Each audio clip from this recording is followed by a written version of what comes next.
Hey guys, I'm Ocean with Take a Leap, and today I'm here with Russell, Mason, and Lauren, Zach, Kayla, Elise, Shay Pearden, Creed. Okay, Russell, if your name were an emoji, what would it be? Well, I don't typically use emojis, so I'd have to say like the little colon with the parenthesis, like just basic smiley face. It'd be the headphone emoji over the ears. Mine would be like the little yellow sparkle emoji. Sunglasses emoji.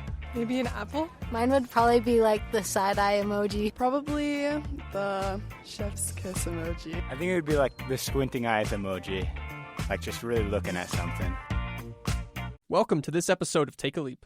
Join us as we talk to young people who are using their faith to change the world. Hey guys, welcome to Take a Leap podcast today. I'm Neftali Rodriguez, and I'm here with Ocean. Hey guys. And we have a very, very special guest today. We have Albarka Wakili. Yes, thank you, Ocean. Thank you, Neftali. We're really happy to be here with you, Albarka, and we're going to be talking about some super cool things today. We have a cool bio to present Albarka to the listeners, and I'm going to go ahead and start that now. So Albarka was originally from Nigeria and is currently a Master of Divinity student at Drew Theological School. He is part of the 2025 GreenFaith Rising Leader Fellowship, and he has worked on mobilized faith communities towards sustainability, encouraged practical environment stewardship, and fostered awareness about climate justice. It sounds like you have a pretty cool, mission in your life. It sounds like you're doing some pretty cool things, and I'm sure we're going to get into that today. But kind of to preface, you have a really cool name. I love it. And it means blessing. And so the question that we want to talk about is, how does that meaning shape the way you go about your life? Just like you said, my name is Albarka Wakili. It has been so great to be called Albarka all my life. Maybe before the past 5 years, wherever I go, I go by my surname Wakili. But then I made a conscious decision around 2020 to be called Albarka everywhere I go, because I took up the weight of the name, and there was a point in my life where I had to introspect and sit with myself to get some clarity and some power in my name. And just like, blessing is such a supernatural gift that everybody wants to be blessed in their lives. So in this journey, I carry my name as a responsibility, like as a sacred responsibility, to be able to be a gift to others, to be able to serve others, to be able to sacrifice for others. So for example, this name has continued to journey with me wherever I go. I feel that it's like a name that continues to draw me into God's call or God's purpose wherever I go. I remember someone once told me that, Albarka, I feel your name is an answer. I said, answer to what? The person said, I feel a lot of people have been praying for someone like you to come into the world. A lot of people have been praying for, maybe your family have been praying to have someone like you. And I felt that was special. But recently in the trajectory of my life, I also feel that not only have people been praying for my arrival in the world, but also I think I came to be an answer to the cries of the creation. And I'm happy to be on the journey of environmental justice and ecological sustainability. Yeah, that's so cool. So you've put in like your LinkedIn that you went to Zambia on a mission, and we just kind of wanted to know some more about that and what you did for that. After my undergrad, I had the opportunity to serve as a Global Mission Fellow of the General Board of Global Ministries of the United Methodist Church, where the Global Mission Fellows program is a program for like young adults between the ages of 20 to 30, where they serve in new communities. And I was privileged to serve in Zambia. I had colleagues who served around the world in places like Ireland, Cambodia, and also here in the US. So I served in Zambia as a communications specialist for the church. So while I was serving, I was able to engage with the community, was able to connect with different churches, and that's really helped me to grow in my personal and social life.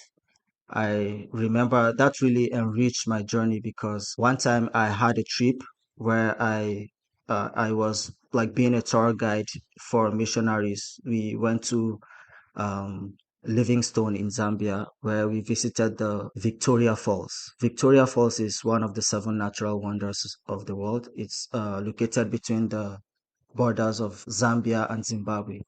So when we were there, the missionary said, Albarka, do you know you have gifts more than just communications or being a journalist for the church? That they see a gift of like being a minister in me. And then they suggested I go to a theological school.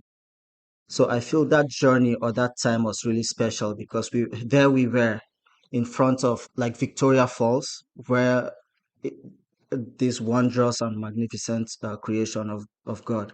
And then this person said something like this. It really was very supernatural for me and very meaningful for me for them to have said that. So I took up the challenge and I applied to schools here for my Master of Divinity. Or in this context, I would say I took a leap of faith, right?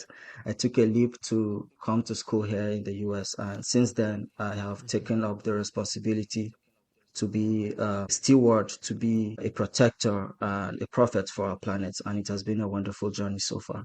That sounds like a really cool story. And it seems to me like you have a really good grasp about like your purpose in your life, circling back to your name, and then now taking on the role as a steward. Kind of tell us about that. I'm super curious on like what was going on through your brain and what kind of advice would you give to someone who might feel intimidated to take that leap, as you said?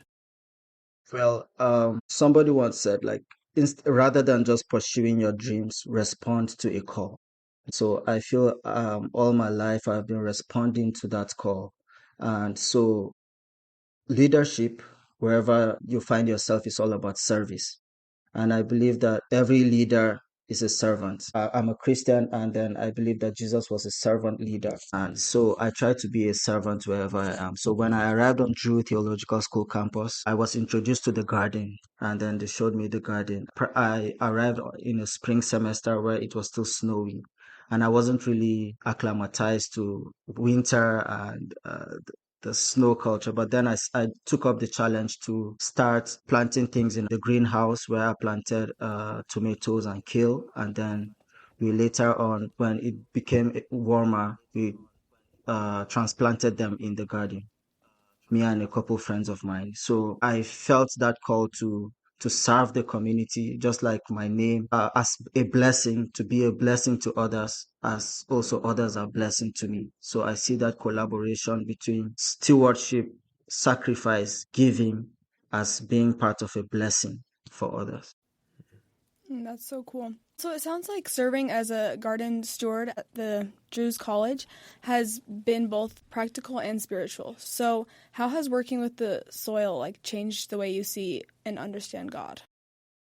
Well, working with the soil has been very practical because I feel all my life, even when I was growing up in my home state in Jalingo, Taraba State in northeastern Nigeria, I have always been tilling the soil with my family. And I never knew that was kind of a stewardship to the environment. Even if I knew, I had no words to really put that into cognitive reasoning. But it was when I really started my Master of Divinity degree and attended a class called Global Faiths and the Earth. I was able to see that intersection between faith, ecology, and religion and practice. So that interconnection helped me to see God in whatever I do. Like if I say God, I don't only see God as God the creator, but I also see God as God the sustainer. So whenever I touch the soil, I feel the presence of God in the soil. Whenever I touch the tomato plants we make, I am able to whisper to them. It's a connection. Like they say, we are a part of the earth and not apart from it.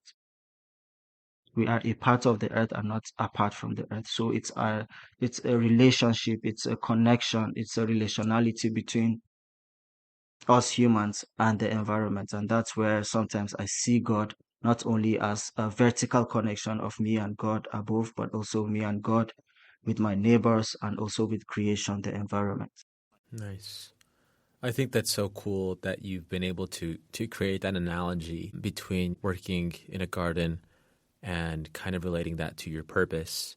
I think God definitely is the keeper, and he definitely allows us to grow in so many different ways. And so it's so beautiful to hear that you explain it that way. And so I kind of am curious, and we kind of want to talk about your experience having to maybe dealing with people who are struggling to understand that. My mission experience was in Zambia. Zambia is a country in southern Africa. It's in southern part of Africa. I'm from Nigeria, which is in West Africa. So it takes almost a day flight to get to Zambia. So that just to give you a context of how far it is from my home country. But then, even though both of our official languages are English, we have some cultural differences. So when I was stepping into that community, I also was seen as quote unquote like a new person or a foreigner that I had to culturally adjust. But what helped me to engage, to be able to connect with the community well, was the power of the gospel, and also knowing that we are all connected. So one of the initiatives I was able to do with the church community when I went there was to be able to let them know that I am also into justice, fairness, and equity. I understand not just environmental or ecological justice, but then I understand that justice is intertwined, is interconnected. If you're fighting for ecological justice, then you also have to think about people fighting for gender justice. If you're fighting for gender justice, you have to think for people fighting for education justice, or people living with disability. So that was where I was able to understand the interconnection, that I can be an advocate not just for one particular environmental justice, but for everything. So I began attending seminars, workshops. I was able to teach a lot of young people things about digital evangelism, how they can be educators and advocates and prophets, even not just offline in their churches, but also online. I gave an analogy with the internet being the eighth continent, where there are more than half of the world on the internet, and that could be a place for evangelism. And we also had programs like the History Makers, where I was able to teach young people about integrity, family, intimacy with God, and all of that core fundamental values that shape a believer or shape a person to be a change maker, a history maker for a time such as this.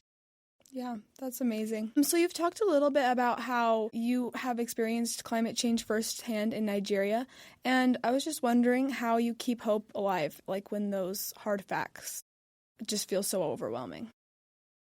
Yeah, climate change can be very overwhelming, especially growing up in Taraba, in Jalingo, northeastern Nigeria, where it has like a very beautiful landscape with rivers, nice mountains, beautiful scenery, nice ambience. But then sometimes amidst all of that, we also suffered with delayed rains, and some parts of we've suffered from deforestation, where people would not really have a coal, so they have to cut down trees to get coal. And one superstition that I saw while growing up in that community was we would have delayed rains, and maybe farmers would pray for rains. And then sometimes the rains would not come. And then because of the early orientation of the people, some would say it is because of our sins that rain is not coming. So they don't actually think it's because of human actions, or some of our actions, that we actually make this climate change get worse in the community. So, but then what really continued to make me feel grounded or continue to amplify my hope is the resilience of that same community, where even when we have things like deforestation, they are still able to plant trees. They are still willing to plant trees, to turn compost into nourishment, into food, to be able to see a land that was barren, that was suffering from desertification, to bloom again. So this is where I find hope. And as a Christian, when I read my Bible, I also see, like, critically the story of Jesus, where Jesus also stood in nature. Jesus fasted in nature. Jesus related with nature. For example, when before starting his ministry, he had to go into the wilderness. That itself boosted my faith to see that even if the creation is failing, we can be a part of it, and we can save creation. So I see hope as a critical ethic to have, because it's not good for us to fall into despair. We should not surrender. Instead, we should join in this wonderful act of renewal. That's so beautiful. I never thought of it that way. As you said, he studied, he preached, he walked in nature. And I think of the places he was walking in, Jerusalem. Yes. These places were very scarce in what you were saying, like the rain and the delayed rains.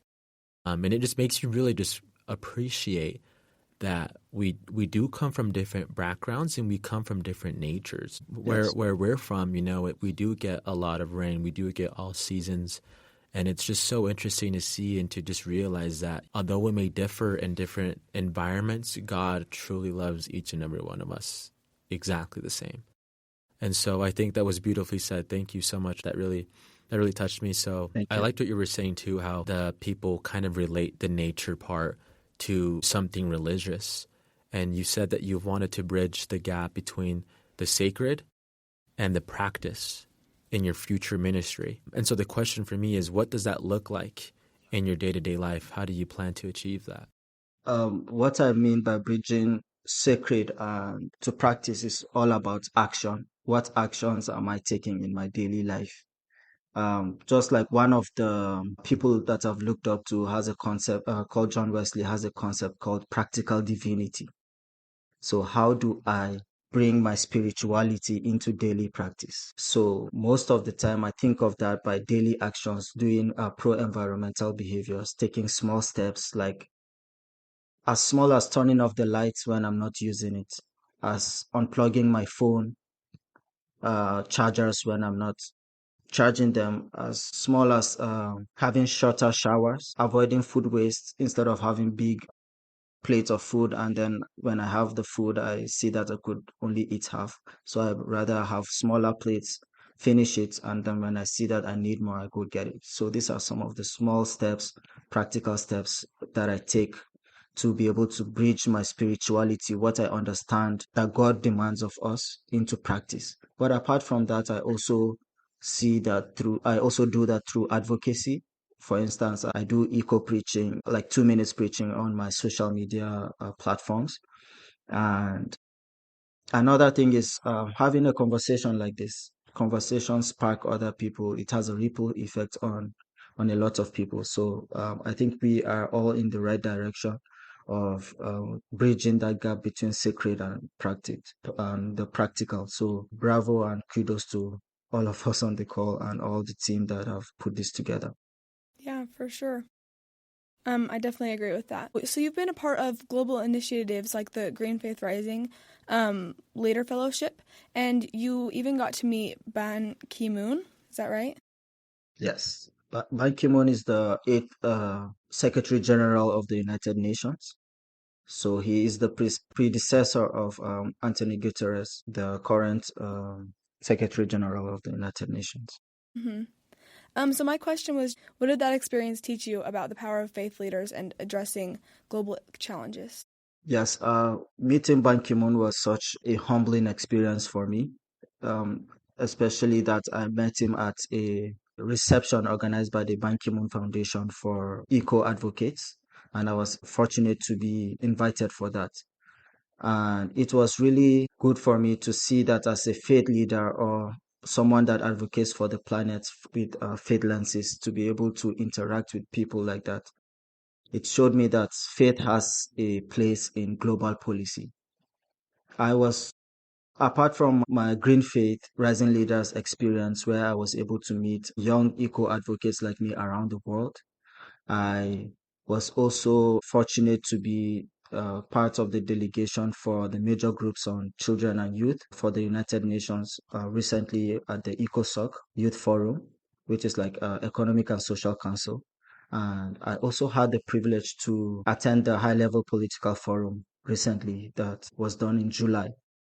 So when I was there, we were having like an icebreaker discussion with someone. My friend introduced themselves and then they asked me, what do you do? And then I said, I'm a faith-based advocate. Then I said, faith-based? What does faith has to do with global policy? So you see, I had to take my time to explain that faith has a role in global policy because apart from the data and the facts and the figures that science, technology, and innovation sometimes presents, faith is actually what brings the ethical clarity or the moral urgency to all the work. Because behind all of this are people. Behind all of the facts and figures are people. And what fact checks the people? For example, let's say with the recent floods in Texas, my heart goes to them. There could be figures on paper, but how are we sure that there is that ethical clarity that shows that people are really suffering because of environmental neglect? So you see, that is where the role of faith comes into play. Uh, There's a verse that really always inspires me to talk about faith wherever we go, not just as a Christian, but someone who believes in God, believes in the divine. Micah 6:8, which says, "What does God require of us? To do justice, to love mercy, and to walk humbly." So, and I believe that almost every faith tradition believes that we have to do justice, to advocate for fairness for all, to love mercy in order to be able to create change, to spark other minds, to be able to see positive impacts in our communities, and to also, while doing all of these great works, to be able to walk humbly, to relate with others that don't even look like us, to relate with others that we feel that are not even close to us. And that is what brings the world together. That is the role of faith in global policy.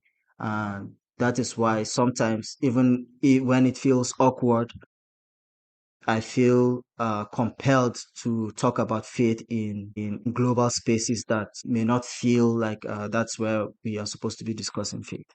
That's super beautiful. I love that you can most definitely tie faith into anything you do, whether that be art, whether that be global change and global policy.